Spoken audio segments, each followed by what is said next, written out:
I do know I want to get to the backdrop, people, because that's what everybody's been asking about. But, okay,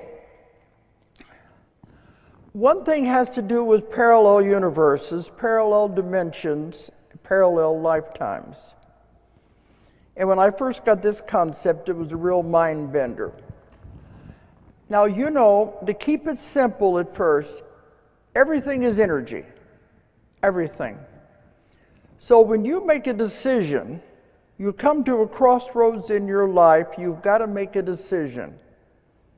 Do I get married? Do I get divorced? Do I take this job? Do I go to this school? You're trying to make a decision which road you want to go down. We have these crossroads. And you know, either way you choose, your life is going to be different, won't it? If you marry this person, or you don't, or if you get a divorce, or if I choose this job, should I move? Your life will be different no matter which direction you go. So you're trying to make a decision. And you have a lot of energy going into making that decision. Then you finally decide, okay, this is the way I'm going to go. All right, what happens to the other alternate decision that you could have taken? What happens to that?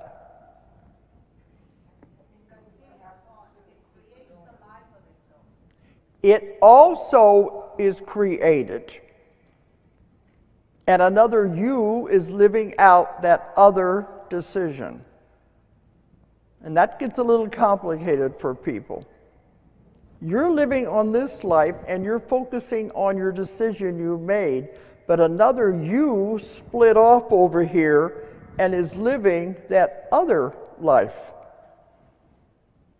And we're not supposed to know about it because it would be too complicated. That's what they say, you can't know it all. Imagine how complicated it would be if you knew about these other parts, having all these other experiences. But this is where we get into parallel universes, parallel lifetimes, and they keep talking about dimensions. There are thousands of dimensions. The scientists keep talking about fifth dimension, sixth dimension. There are thousands. Many of these dimensions, there will only be a slight difference. And you're constantly going in and out of these other dimensions all the time. You don't notice it unless there's something that gets your attention. I had one woman who was a college student, and she said she came out of her dormitory one day, and there was a lot of construction going on right in front of the dormitory. They had the barriers up and the orange cones, and they were digging up the street. Well, the next morning she comes out of the dormitory. There's no sign of any construction at all. That's what I mean. Unless something happens to catch your attention, you're not even going to notice. You're constantly moving in and out of these. Another one might say, they see this beautiful tree on the block where they live in. The next day, there isn't any tree. We've crossed over just that little bit into the other dimension. It begins to show you reality is not at all what you think it is. Everything is energy. Everything is an illusion. But see, you don't stay there because it's not your reality here. You all know when you put something down, an object or something, your glasses or car keys, you go back, you can't find them. Then a little later you go back and they're there. They have gone into this other dimension and come back. When that happens to me, I always say, guys, put it back, I need it. Well, the idea, nothing is real anyway. Everything is energy. Everything is illusion. This building where you're sitting right now did not even exist until you collectively chose to come here tonight or today. Wrap your head around that.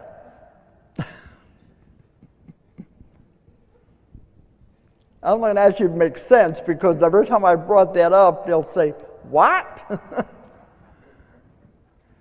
It's like a Stephen King movie they had one time where nothing existed before they got there. That's right. I mean, what you're doing is you're creating your own realities, and now you've created a huge group reality. And without the huge group reality, this wouldn't exist. But this shows you, too, how powerful your mind is. Because everything you see, everything that's around you, everything in your life, you're creating and putting there to fill up your world. So that means you can create anything. Nothing is impossible. You can change your life. You can have anything in your life at all. They told me one of the biggest lessons you come to Earth to learn is how to manipulate energy. You can't get out of the Earth school and graduate till you learn how to manipulate energy. What does that mean? Create. You have to learn to create. Because this is how powerful your mind is. You can create anything.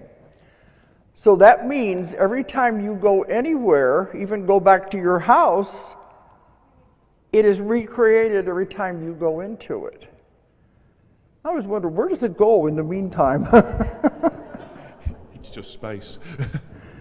Back into whatever. But when these concepts began coming up, this is a little unnerving. But the backdrop people was really scrambled my brain. And everywhere I go now, they'll say, tell us more about the backdrop people. Okay, you're creating, this is your movie. This is your play. You are it's all that life is anyway. It's just a game. It's just a play. It's just an illusion. You're going to leave here with your brains really spinning. Okay. But I've had people say that when they go through the death experience in the past life, they look back and they'll say, it's just a play. I see all the actors on stage getting ready to play their parts. I see the actors in the wings getting ready to come on stage and play their parts. It's just a play. But when I was there, I took it so seriously, but now it's like a blink of an eye. So you are the producer, director, and actor in your own play. You're also the script writer, but the script isn't written. It's written as you go along. So you see, you can change it any time you want. We get so trapped into thinking there's no way out. Not, that this is all there is. When you realize how powerful your mind is, you can create anything you want. This is the goal, the main thing of being alive is learning how to create. And now when the veil is thinning, we're moving into this new earth, we're into the shifting, we're bringing all these abilities back. This is what you're supposed to learn how to do. Okay, but this is your movie. Now they said, it wouldn't be a very good movie, would it, if you were the only person in the movie? Isn't that true? They said people like people around them. So what we do, we don't know this, none of this is done consciously. You have the backdrop people. When you cast a movie, what do? You cast all these extras, don't you? To fill in the background. The backdrop. He calls them the backfill. You cast all the extras to play all the parts of all the people. Those are the backdrop people. But this is what makes it even stranger.